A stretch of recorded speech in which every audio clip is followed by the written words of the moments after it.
దేవుని యొక్క ఆజ్ఞ.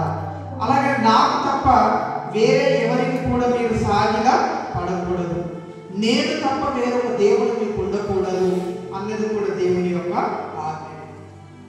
ఎప్పుడైతే మనము ఈ దేవుని ఆజ్ఞలకు మనం అవిధేయత చూపెడతా ఉన్నామో ఆ ఆజ్ఞ అతిక్రమమే పాపము అని దేవుని యొక్క వాక్యం మనకు బోధిస్తా ఉంది. పాపం అంటే ఏంటో మనకు అర్థమైంది. దేవుని ఆజ్ఞను అతిక్రమించడమే పాపం, దేవుని మాటకు అవిధేయత చూపించడమే పాపం. సరే, ఈ లోకంలో ఇన్ని కోట్ల మంది జనాభా ఉంది కదా, మరి మనుషులందరూ ఎటువంటి వారు? నీతిమంతుల, అనీతిమంతుల, మనుషులందరూ పరిశుద్ధుల, మనుషులు ఎటువంటి వారని దేవుడు తెలియజేస్తా ఉన్నాడో కూడా మనకు దేవుని యొక్క వాక్య భావం నుంచి మనము చూడవచ్చు. మనుషులందరూ పాపుల, నీతిమంతుల దేవుని దృష్టిలో, మనుషులందరూ పరిశుద్ధుల, అపవిత్రుల, మనుషులందరూ నీతిమంతుల, అనీతిమంతుల దేవుని దృష్టిలో అన్నది కూడా మనం ఆలోచన చేయాలి.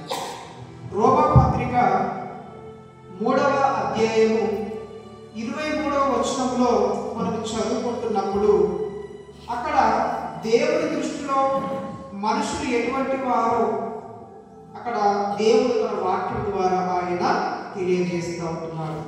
చూడండి, ఏ భేదములు లేదు, అందరూ పాపము చేసి దేవుడు అనుగ్రహించు మహిమను పొందలేక పోవచ్చున్నారు. 11వ వచనంలో కూడా చూద్దాం ఒకసారి. రోమా 3:11 నీతిమంతుడు లేడు, ఒక్కడును లేడు, గ్రహించువాడెవడును లేడు, దేవుని వెతుకువాడెవడును లేడు. ఏ భేదము లేదు, మనుషులందరూ కూడా పాపులే అని దేవుడు తెలియజేస్తూ ఉంటున్నాడు. నీతిమంతుడు లేడు, ఒక్కడు కూడా ఈ భూమి మీద నీతిమంతుడు లేడు.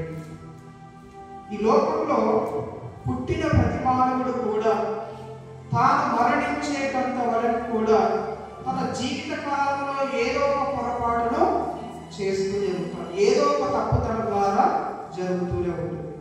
కాబట్టి దేవుని ఎదుట నిలబడి నాలో ఏ పాపం లేదు, నేను మంచోని, నేను నీతిమంతుని, నేను పవిత్రుణ్ణి, నాలో ఏ దోషం లేదు, ఏ లోపము లేదు అని చెప్పేవాడు ఈ భూమి మీద ఎవరు కూడా లేడు.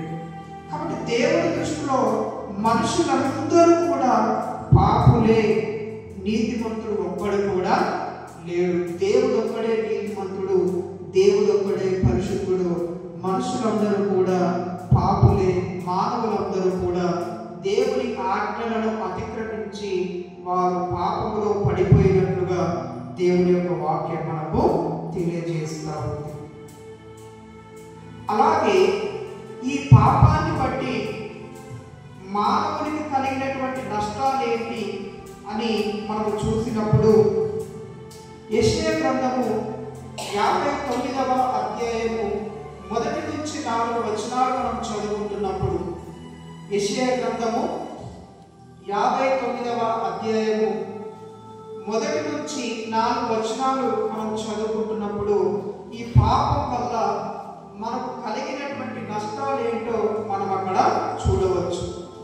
అందులో ఆ 1వ వచనం నుంచి మనం చదువుకుంటున్నప్పుడు, రక్షింప నేరకయుండునట్లు యెహోవా హస్తము కురచకాలేదు, విననేరకయుండునట్లు ఆయన చెవులు మందము కాలేదు, మీ దోషములు మీకును మీ దేవునికి అడ్డముగా వచ్చేను, మీ పాపములు ఆయన ముఖమును మీకు మరుగుపరచడు కనుక ఆయన ఆలకింప ఉన్నాడు అనేటువంటి మాట. పాపం వల్ల ఏం జరుగుతుందట అంటే దేవునికి మనకు మధ్యలో ఈ పాపం అనేది ఒక అడ్డుగోడలాగా తెలుస్తుంది. అంటే అర్థం ఏంటి? పాపం దేవునికి మనలను దూరము చేస్తుంది, దేవుని సన్నిధికి మనలను దూరం చేస్తుంది. ఈ పాపము దేవుని యొక్క రాజ్యానికి మనల్ని దూరం చేస్తుంది అన్న విషయాన్ని మనం ఇక్కడ జ్ఞాపకము చేసుకోవాలి. మొట్టమొదట దేవుని చేత సృజింపబడినటువంటి ఆది మానవులు ఆ ఏదైనా తోటలో దేవుని ఆజ్ఞకు వారు అవిధేయత చూపించినప్పుడు దేవుడు వారిని ఏదైనా తోటలో నుంచి వారిని బయటకు పంపించినట్లుగా మనం అక్కడ చూస్తూ ఉంటాం. కాబట్టి పాపము ఏం చేస్తుందట అంటే ఆ దేవునితో మనకున్న సంబంధాన్ని తీసివేస్తుంది. దేవునికి మనకు మధ్యలో అడ్డుగోడలాగా నిలవబడుతుంది. దేవునికి, దేవుని సన్నిధికి, దేవుని రాజ్యానికి మనలను దూరము చేస్తుంది. ఇది మొట్టమొదటి నష్టం. అలాగే పాపం వలన వచ్చేటువంటి మరొక నష్టం ఏంటి అని మనం చూసినప్పుడు 119వ కీర్తన 21వ వచనాన్ని కూడా మనం ఒకసారి చదువుకుందాం. 119వ కీర్తన 21వ వచనము. గర్విష్ఠులను నీవు గద్దించుచున్నావు, నీ ఆజ్ఞలను విడిచి తిరుగువారు శాపగ్రస్తులు. రెండవదిగా పాపము వలన కలిగేటువంటి నష్టం ఏంటంటే దేవుని శాపం అది మన మీదికి వస్తుంది అనేటువంటి విషయాన్ని మనం ఇక్కడ జ్ఞాపకము చేసుకోవాలి. దేవుని శాపం అంటే అర్థం ఏంటి అంటే ఈ లోకంలో ఒక వ్యక్తి తన జీవిత కాలంలో ఎన్ని కలిగి ఉన్నప్పటికీ ఈ లోకంలో మంచి ఆరోగ్యం ఉండొచ్చు, ఆయుష్కాలం ఉండొచ్చు, ఒకవేళ కుటుంబ వ్యవస్థ ఉండొచ్చు, బంధుబలం ఉండొచ్చు, ఒకవేళ వెండి బంగారాలు ఉండొచ్చు, ఇల్లు వాటిలు పొలాలు ఉండొచ్చు, ఈ లోకంలో గొప్ప పేరు ప్రఖ్యాతలు ఉండొచ్చు. అన్నీ ఉండి ఒకవేళ యేసుక్రీస్తు ప్రభు తన జీవితంలో లేకపోతే, ఒకవేళ యేసుక్రీస్తు ప్రభు అనుగ్రహింపజేసేటువంటి ఆ రక్షణ భాగ్యాన్ని, నిత్య జీవాన్ని ఆ వ్యక్తి తన జీవిత కాలంలో పొందుకోకపోతే అదే శాపగ్రస్తమైనటువంటి జీవితం. యేసు లేకుండా ఈ లోకంలో నువ్వు ఏది కలిగి ఉన్నా అవన్నీ కూడా సున్నానే.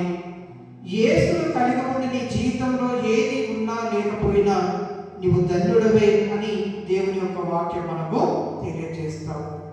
ఈ లోకంలో అన్నీ ఉన్నాయి, కానీ నీకు దేవుడు లేడు. దేవుడు ఇచ్చిన రక్షణ నీకు లేకపోతే రేపటి దినం నువ్వు మరణించిన తర్వాత ఆ ఆరని అగ్నిగుండంలోనికి పోవాల్సిందే.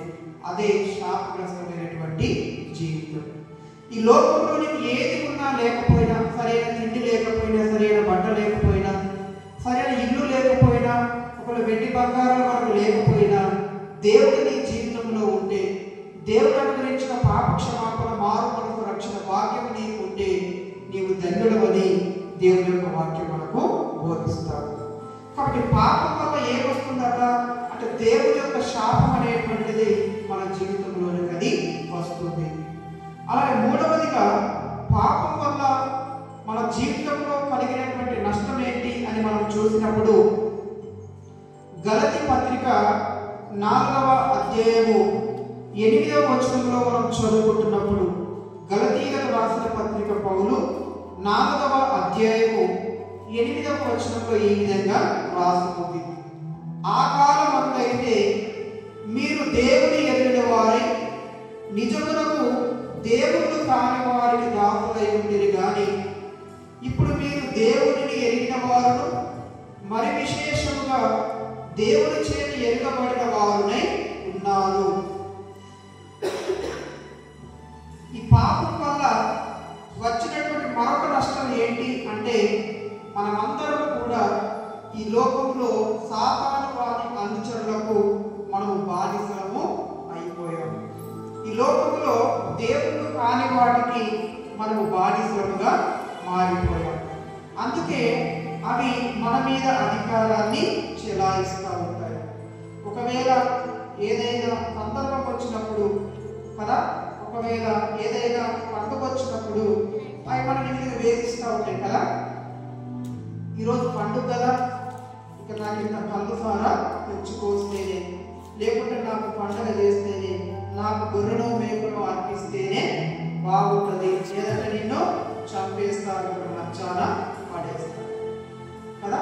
ఒకవేళ నా దగ్గర డబ్బులు లేవు, నేను చెయ్యను అంటే నువ్వు ఏమన్నా చేసుకో, నాకు పండుగ చేస్తే నువ్వు లేస్తావు, లేకుంటే అందులోనే పోతావు అన్నట్లుగా మరి అనేక సార్లు అవి మన మీద అధికారాన్ని చెలాయిస్తావు. కాబట్టి ఈ పాపం వల్ల దేవుని పిల్లలమైనటువంటి మనం ఎక్కడికి వెళ్ళిపోయామంటే దయ్యం యొక్క చేతి కిందికి మనము వెళ్ళిపోయాం, అపవాది యొక్క బంధకాలలోనికి మనము వెళ్ళిపోయాం, అపవాది చేతిలో మనం చిక్కుకున్నాం.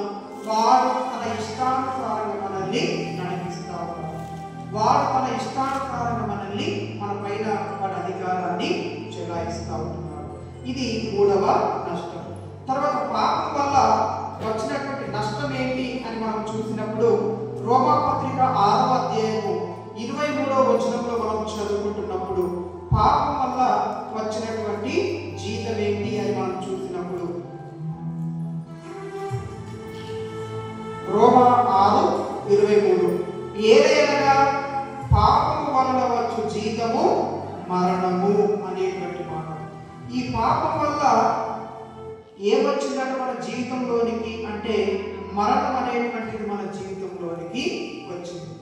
ఈ లోకంలో దేవుడు మనుషులను పుట్టించినప్పుడు వారు నిత్యము తనతో జీవించాలి, తన సన్నిధిలో వారు ఉండాలి అనే ఉద్దేశంతో దేవుడు వారిని పుట్టించాడు.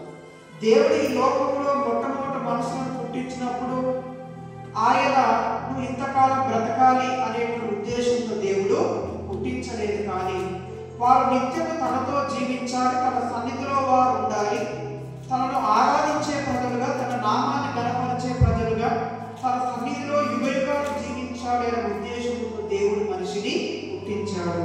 కానీ ఎప్పుడైతే దేవుని మాటకు ఆయన అవిధేయత చూపించాడో ఆ పాపమును బట్టి మనుషుల జీవితాల్లోనికి మరణం అనేటువంటిది ప్రవేశించింది.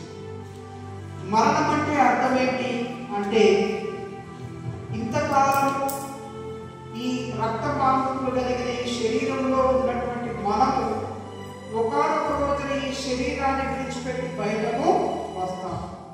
మనం ఈ శరీరంలో ఉన్నంత కాలము ఈ శరీరము పనిచేస్తూ ఉంటుంది. మనం ఈ శరీరంలో ఉన్నంత కాలము ఈ కన్నులు చూస్తాయి, చెవులు వింటాయి, కాళ్ళు చేతులు పనిచేస్తాయి, ఈ గుండె కొట్టుకుంటుంది, అలాగే రక్త ప్రసరణ జరుగుతుంది, ఈ నోరు మాట్లాడుతూ ఉంటుంది. ఎప్పుడైతే మనం ఈ శరీరాన్ని విడిచిపెట్టి బయటకు వస్తామో వెంటనే ఈ శరీరం కుప్పకూడుతుంది, అది శవంగా మారిపోతాం. అప్పుడు ఈ శరీరానికి కన్ను ఉంటాయి, చెవులు ఉంటాయి, నోరు ఉంటుంది, కాళ్ళు చేతులు ఉంటాయి, గుండు ఉంటుంది, మెదడు ఉంటుంది, అన్నీ ఉంటాయి, కానీ అది పని చేయలేదు. కాబట్టి మరణం అంటే అర్థం ఏంటంటే ఇంతకాలం తల్లి గర్భంలో నుంచి పుట్టింది మొదలుకొని ఈ భూమి మీద మన ఆయుష్కాలం నిండేటంత వరకు ఏ మానవ దేహంలోనైతే ఏ రక్తమాంసము కలిగిన శరీరంలోనైతే మనం ఉన్నామో మన ఆయుష్కాలం నిండిన తర్వాత ఒకనొక రోజున మనముగా పిలువబడుతున్నటువంటి ఆత్మ ఈ శరీరాన్ని విడిచిపెట్టి బయటకు వస్తుంది. అప్పుడు ఈ శరీరం నిర్జీవమైపోతుంది, అది శవంగా మారిపోతుంది. అదే శరీర సంబంధమైనటువంటి మరణం. ఈ శరీరాన్ని విడిచిపెట్టినటువంటి ఆత్మ ఏమైపోతుంది అంటే కొంతమంది అంటారు కదా చనిపోయిన వారు దయ్యాలుగా మారుతారని, మరికొంతమంది అంటారు కదా చనిపోయిన వారు మరో జన్మ ఎత్తుతారని, మరికొంతమంది అంటారు కదా ఈ శరీరంలో ఇంతకాలం ఉన్నది బట్టి ఊపిరే కదా, ఆ ఊపిరి ఆ గాలి కాస్త గాలిలో కలిసిపోతుంది, చచ్చిన తర్వాత ఏమీ ఉండదు అని మరికొంతమంది అంటా ఉంటారు. సరే, మానవులు వాళ్ళ అభిప్రాయాలకు మనకు సంబంధం లేదు, కానీ దేవుని యొక్క వాక్యం మనకి ఏం బోధిస్తుందో అదే మనకు ప్రాముఖ్యం. కాబట్టి ఈ శరీరాన్ని విడిచిపెట్టినటువంటి ఈ ఆత్మ మరణం తర్వాత ఎడిపోతుంది అని మనం ఆలోచన చేసినప్పుడు ఏ మానవుడైతే ఈ లోకంలో జీవించిన కాలంలో ఆ దేవుణ్ణి తెలుసుకొని ఆ దేవుని దగ్గరకు వచ్చి తన పాపాలు ఒప్పుకొని తన పాపాలకు ఆయన పశ్చాత్తాపపడి క్రీస్తు కల్వరి రక్తంలో తన పాపాలను కడిగి వేసుకొని పరిశుద్ధుడిగా మార్చబడతాడు, దేవుడు అనుగ్రహించే ఆ పాప క్షమాపణ మార్పు రక్షణను పొందుకుంటాడు.